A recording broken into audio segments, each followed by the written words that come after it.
साथीहरु सबैजना मेरो नमस्ते। आज चाहिँ हाम्रो दिदीको चाहिँ अब स्यालेरी आएको रहेछ कि म्यादीकोबाट। अलिक कति कसम स्यालेरी आयो हेरौँ है त गाइस।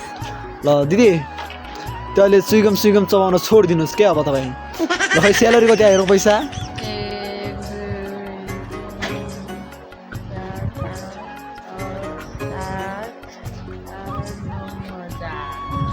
9,000 राम राम राम। ल हेर गजबको बेजती गाइस।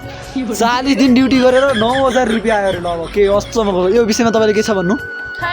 छैन केही छैन। यति हो पैसा। माइक ल्याउनुहोस् माइक। तपाईँ बिन्तीजी माइक ल्याउनु माइक।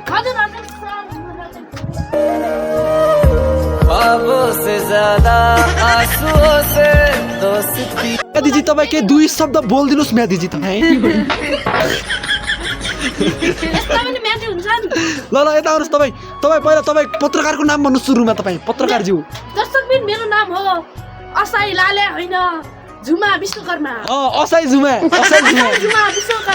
ल गाइस तपाईँ म्यादीजीको प्रश्न लिनुहोस्। तपाईँ प्रश्न हजुर के गर्न सक्नुहुन्छ हैन तपाईलाई यदि तपाईलाई कुनै पनि उनको छ जुन चाहिँ के भन्छ अहिलेको यो निर्वाचन प्रहरी हुनुहुन्छ तपाईलाई निर्वाचन प्रहरी हुँदा कुनै सरकारसँग गुनासो त छैन नि? कति गुनासो अरे गाडीको कारणले सुनेन? 1 लाख भनेको 9,000 दिए 1 लाख भनेको 9,000 दिए।